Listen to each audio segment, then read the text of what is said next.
বাণী তব ধায় অনন্ত গগনে, লোকে লোকে তব বাণী গ্রহ চন্দ্র দীপ্ত তপন তারা,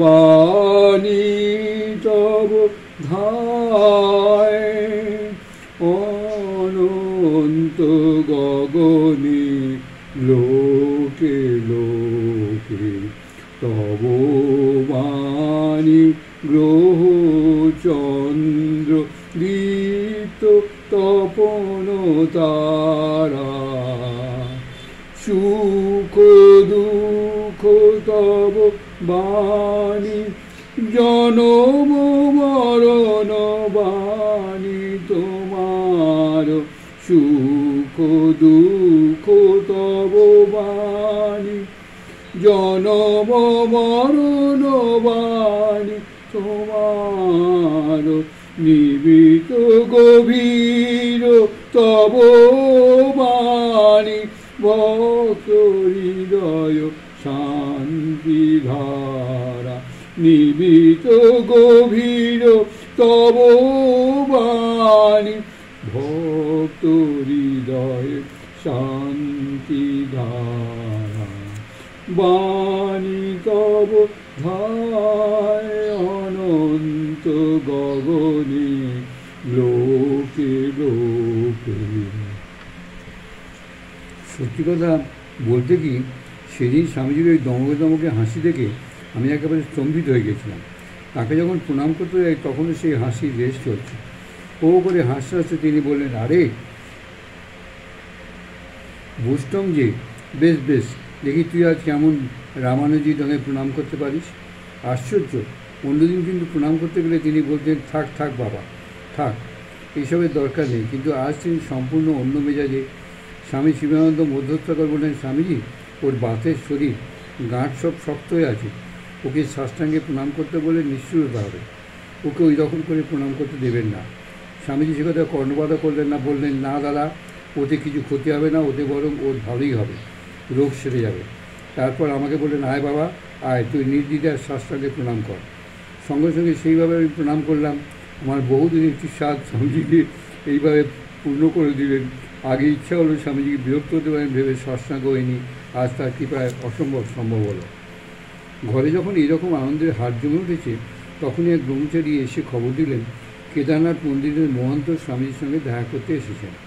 এই কথা শোনামাত্র স্বামীজির মুখখানি প্রশান্ত হয়ে উঠল এবং ব্যক্তিত্ব মহিমময় মহান্তজি তখন অন্য একটি ঘরে ছিলেন। স্বামী শিবানন্দকে নিয়ে স্বামীজি সেই ঘরে ঢুকলেন। আমরাও তার পিছন পিছন গেলাম। স্বামীজিকে দেখে মহান্তজি সসম্ভ্রমে নমুনা আরাধনা বলে সম্ভাষণ করলেন এবং সংস্কৃতির ভক্তির অসার্থক একটি স্তোত্র গিয়ে তাকে বন্দনা করেন। এরপর মহান্তজি দক্ষিণী ভাষায় যা বলতে থাকলেন, জনৈক সিংহলি সন্ন্যাসী তার ইংরাজি তর্জমা করে যেতে লাগলেন। স্বামীজিও সেসবের যথাযথ উত্তর দিয়ে গেলেন। মহান্তজি বললেন, স্বামীজি, আপনি শিবের অবতার, জীবোদ্ধারের জন্য অবতীর্ণ হয়েছেন। ইউরোপ ও আমেরিকায় আপনি যে বিস্ময়কর শক্তির পরিচয় দিয়েছেন, সভ্যতার ইতিহাসে তা অভূতপূর্ব ঘটনা। পাশ্চাত্যের মানুষের সামনে আপনি যেভাবে প্রাচ্যের জয় পতাকা তুলে ধরেছেন, তাতে প্রতিটি হিন্দু এবং প্রত্যেক সন্ন্যাসী গৌরবান্বিত। বেদের মহান শিক্ষা ও সত্যগুলি আপনি যেভাবে ব্যাখ্যা করেছেন এবং সেই সত্যগুলির সঠিক রূপায়ণের যে পথনির্দেশ আপনি দিয়েছেন, তার জন্য সাধু সম্প্রদায় এবং সকল স্তরের হিন্দু আপনার কাছে চিরকৃতজ্ঞ। জ্ঞানী এবং উপলব্ধিবান সেই 80টি পর পলিতকেশ মহান্তজি এইভাবে স্বামীজির প্রশংসা করলেন। তিনি ভাবাবেশে আপ্লুত হলেন। সবিনয় স্বামীজি বললেন, মহারাজ, আমি বেশি কিছু করতে পারিনি, সামান্য যা কিছু করেছি তার সমস্ত ঈশ্বর কৃপায় সম্ভব হয়েছে। তার মহিমা তিনি স্বেচ্ছায় প্রকাশ করেছেন, এতে আমার বিন্দুমাত্র মুহূর্ত নেই। এই শরীরটাকে তাঁর কাজের যন্ত্ররূপে তিনি ব্যবহার করছেন, এই মাত্র। আপনি প্রাজ্ঞ সন্ন্যাসী এবং মহাজ্ঞানী, সনাতন ধর্মের ধারক ও বাহক। আপনাদের মতো মহাপুরুষের শুভেচ্ছা আশীর্বাদ পেলে এইরকম আরও অনেক কাজ করা সম্ভব হবে। তাছাড়া আপনি কেদারনাথের মহন্ত, আপনি নিজেই শিবের অবতার, সে তুলনায় আমি কিছুই নেই। সামান্য এক দুর্বল মানুষ মাত্র। স্বামীজির এই কথার পর মহন্তজি বললেন, আপনি যখন সেতুবন্ধ রামেশ্বর থেকে যাত্রা করে উত্তরে ভ্রমণ করছিলেন, তখন আমাদের স্থানীয় প্রধান মঠ থেকে আপনাকে আমন্ত্রণ জানিয়ে একখানা পালকি লোকজন ও কয়েকজন সন্ন্যাসীকে পাঠানো হয়েছিল, কিন্তু আপনাকে দর্শন করার জন্য তখন জনসমুদ্র।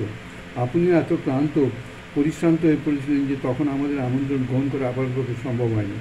আমাদের মঠের সাধু মহাত্মাদের সেজন্য বড় দুঃখ। সেই দুঃখ মোচনের জন্য তারা তার বার্তায় আমাকে জানিয়েছেন যে আমাদের কাশীর মঠ এবং মন্দিরে যেন আপনাকে আমন্ত্রণ করে নিয়ে গিয়ে বিশেষ সংবর্ধনা জানানো হয়। তাঁদের আরও ইচ্ছা আপনি আপনার অনুগামীদের নিয়ে অন্তত একদিন আমাদের মন্দিরে ভিক্ষা গ্রহণ করেন। সর্বজন শ্রদ্ধ বৃদ্ধ মহান্তজির এই বিনীত প্রার্থনায় স্বামী যেন একেবারেই বালকবৎ হয়ে গেলেন।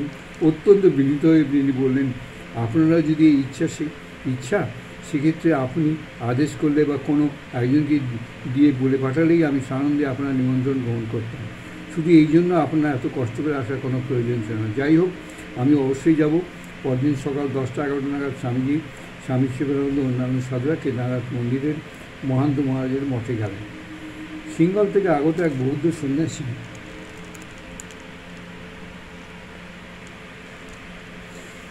ওই মঠেই বাস করছিলেন। তিনি স্বামী বিবেকানন্দ জিজ্ঞাসা করেন, আচ্ছা, পৃথিবীর সব ধর্মেই কি সিদ্ধ পুরুষ জন্মেছেন?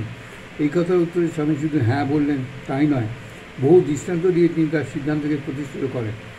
সব বলার পর স্বামীজি জোরের সঙ্গে কথা বলেন, এমনকি বহু নিন্দিত বামাচার তন্ত্র সাধন করেও অনেকে সিদ্ধ হয়েছে। তবে কি জানেন, আমাদের গুরু মহারাজ শ্রীরামকৃষ্ণ বলতেন ওই পথ নোংরা। মনে হলো বৌদ্ধ ভিক্ষুকটি স্বামীজির উত্তরে সন্তুষ্ট হয়েছেন। এইসব কথাবার্তার পর মহান্ত মহারাজ স্বামীজি উপস্থিত অন্য সকলকে ভুরি বুঝিয়ে আপ্যায়িত করেন। বিকেলে মহান্তজি স্বামীজিকে অন্য একটি ঘরে নিয়ে গেলেন। সেখানে তার গুরু ও পূর্ববর্তী আচার্যের ছবি ছিল। তিনি স্বামীজিকে ছবিগুলি দেখিয়ে তাদের প্রত্যেকের নাম ও গুণ পরিচয় বলে যেতে লাগলেন। এই পরিচয় পর্ব সাঙ্গলে তিনি দুটি গেরুয়া কাপড় এনে একটি স্বামীজির কোমরে, অন্যটি তাঁর গায়ে জড়িয়ে দিলেন।